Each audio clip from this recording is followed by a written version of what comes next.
വിജയനഗര സാമ്രാജ്യത്തിൽ നിന്നും സ്വതന്ത്രമായ മൈസൂരിൻ്റെ ഭരണവഴികളിലേക്ക് പതിയെ പതിയെ കഴിവ് കുറഞ്ഞ ഭരണാധികാരികൾ വന്നതും അതിന് പ്രകാരം ദളവയായിരുന്ന ദേവരാജൻ്റെ കൈകളിലേക്ക് മൈസൂർ ഭരണം എത്തിയതും പറയുകയുണ്ടായല്ലോ. അത്തരമൊരു അധികാര തലത്തിലേക്ക് തന്നെയാണ് 1761 കാലത്ത് ഹൈദർ അലിയും എത്തിച്ചേരുന്നത്. എന്നാൽ അതിനുശേഷമുള്ള മൈസൂർ രാജ്യ വികസനം തന്നെയാണ് ഹൈദർ അലിയെ വേറിട്ട് നിർത്തുന്നത്.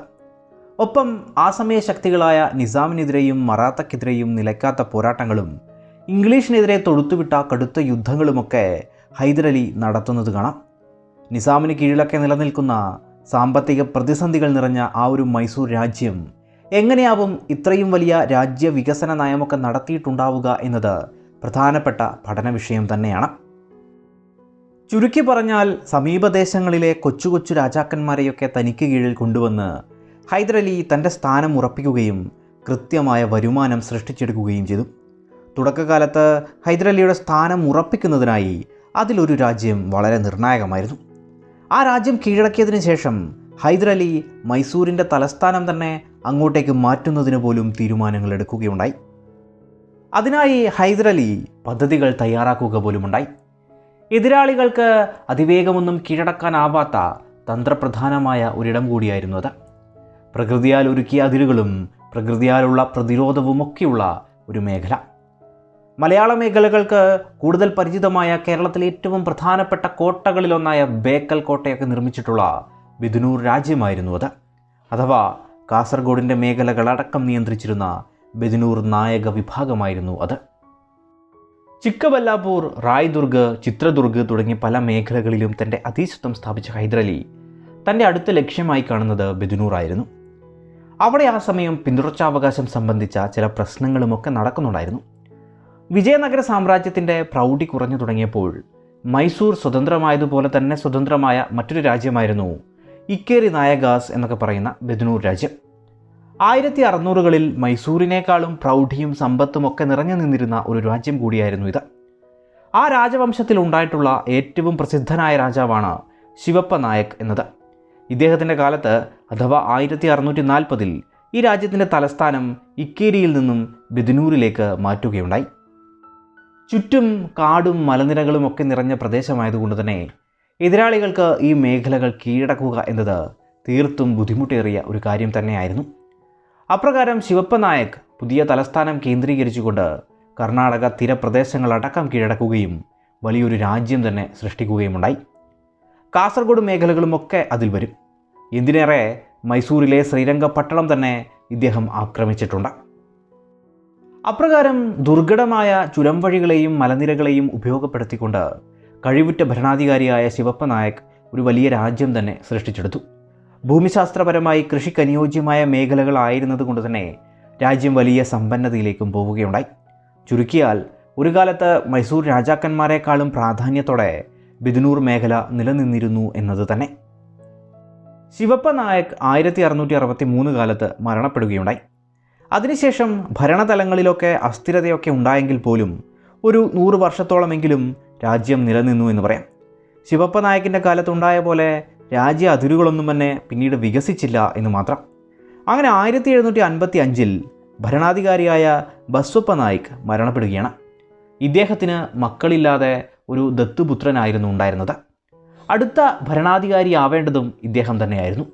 എന്നാൽ റാണിയുടെ നേതൃത്വത്തിൽ ഇദ്ദേഹത്തിന് നേരെ വധശ്രമമൊക്കെ ഉണ്ടായതിനെ തുടർന്ന് ഇദ്ദേഹം ഹൈദർ അലിയുടെ സഹായം തേടിയെന്നും ബിദുനൂരിൻ്റെ ഗുണങ്ങളെ നല്ലവണ്ണം അറിയുന്ന ഹൈദർ അത്തരമൊരു അവസരം പാഴാക്കാതെ അതിനായുള്ള നടപടികൾ എടുത്തു എന്നുമാണ് പറയപ്പെടുന്നത്. അങ്ങനെ വനമേഖല എന്ന് പറയാവുന്ന തരത്തിലുള്ള ബിദുനൂർ മേഖലയിലേക്ക് ഹൈദർ അലി 1763 പടനീക്കം നടത്തുകയുണ്ടായി.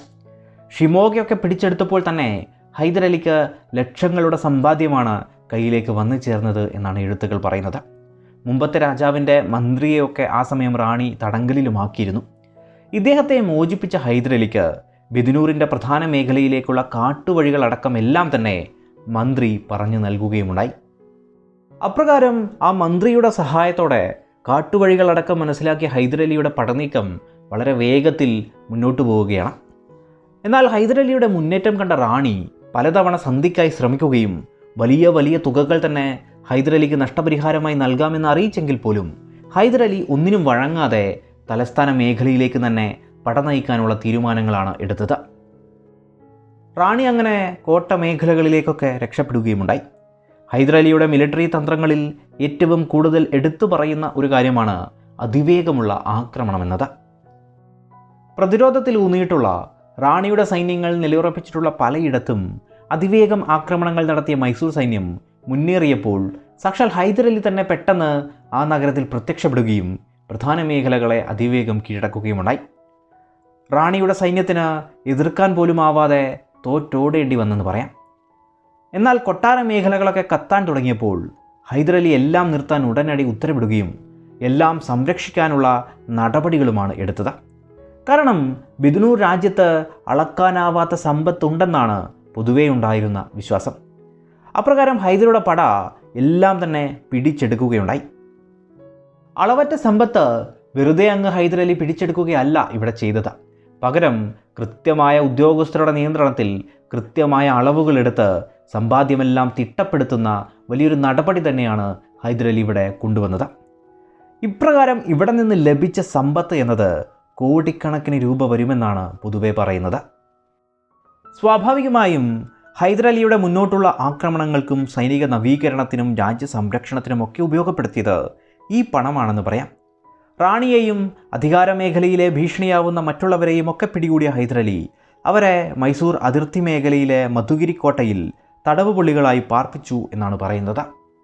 സത്യത്തിൽ ബിദുനൂറിൻ്റെ സൈന്യത്തെ നേരിടുന്നതിലും ബുദ്ധിമുട്ടേറിയ കാര്യമായിരുന്നു ആ മേഖലയിലെ ഭൂമിശാസ്ത്രത്തെ കീഴ്പ്പെടുത്തുക എന്ന കാര്യം പറയുകയുണ്ടായല്ലോ. അപ്രകാരം മികച്ച ഒരു സൈന്യത്തിന് തീർത്തും സുരക്ഷിതമെന്ന് പറയാവുന്ന ഈ മേഖലയെ ഹൈദർ അലിക്ക് വളരെയധികം ഇഷ്ടപ്പെടുകയും ഈ മേഖലയുടെ പേര് ഹൈദർ നഗർ എന്നാക്കി മാറ്റുകയും ചെയ്തു. ഒപ്പം തൻ്റെ രാജ്യത്തിൻ്റെ തലസ്ഥാനമായി ബിദുനൂറിനെ അദ്ദേഹം തിരഞ്ഞെടുക്കുകയും കോട്ടയും പ്രതിരോധ നിരകളും കൊട്ടാരങ്ങളും തുടങ്ങി എല്ലാം എങ്ങനെ വേണമെന്ന നിലയിൽ പദ്ധതികൾ പോലും തയ്യാറാക്കുകയുമുണ്ടായി. എന്നാൽ മൈസൂരിൽ നിന്ന് മാറി നിന്ന ഹൈദർ അലിക്കെതിരെ അധികം താമസിയാതെ ഗൂഢാലോചനകൾ സൃഷ്ടിക്കപ്പെട്ടു.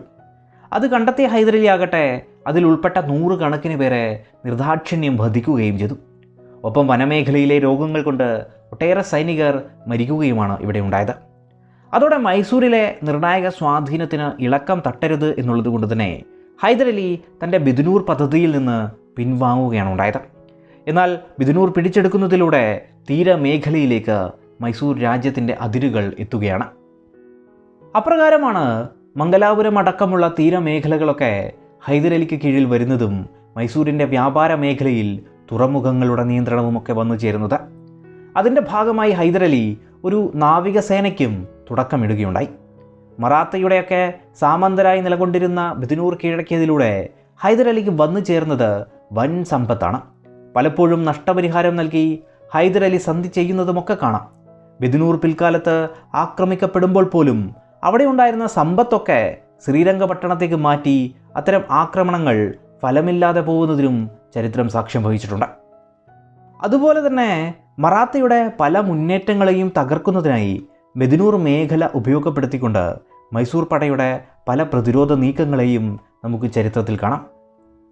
ഹൈദർ അലി ടിപ്പു സുൽത്താനെ ബിദുനൂർ മേഖലയിലേക്ക് പറഞ്ഞുവിടുന്നതും അപ്രകാരം ടിപ്പു സുൽത്താൻ്റെ നേതൃത്വത്തിൽ മറാത്ത സൈന്യത്തെ ചിതറിത്തെറിപ്പിക്കുന്നതുമൊക്കെ ഈ ബിദുനൂർ മേഖലയെ പ്രതിരോധ നിരയായി ഉപയോഗപ്പെടുത്തിക്കൊണ്ടായിരുന്നു.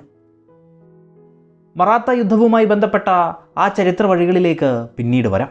ഏതായാലും ഹൈദർ അലിയെ സംബന്ധിച്ചിടത്തോളം തൻ്റെ സ്ഥാനം ഉറപ്പിക്കുന്നതിനും തൻ്റെ രാജ്യത്തിൻ്റെ നിലനിൽപ്പിനുള്ള പണം കണ്ടെത്തുന്നതിനും സൈന്യത്തിൻ്റെ നവീകരണത്തിനും അതുവഴി രാജ്യവികസനത്തിനുമെല്ലാം തന്നെ വഴി തുറന്നിട്ട ഹൈദർ അലിയുടെ സുൽത്താൻ വഴികളിലെ ഏറ്റവും നിർണായകമായ കീഴടക്കൽ കൂടിയായിരുന്നു ബിദുനൂർ ആക്രമണമെന്ന് പറയാവുന്നതാണ്.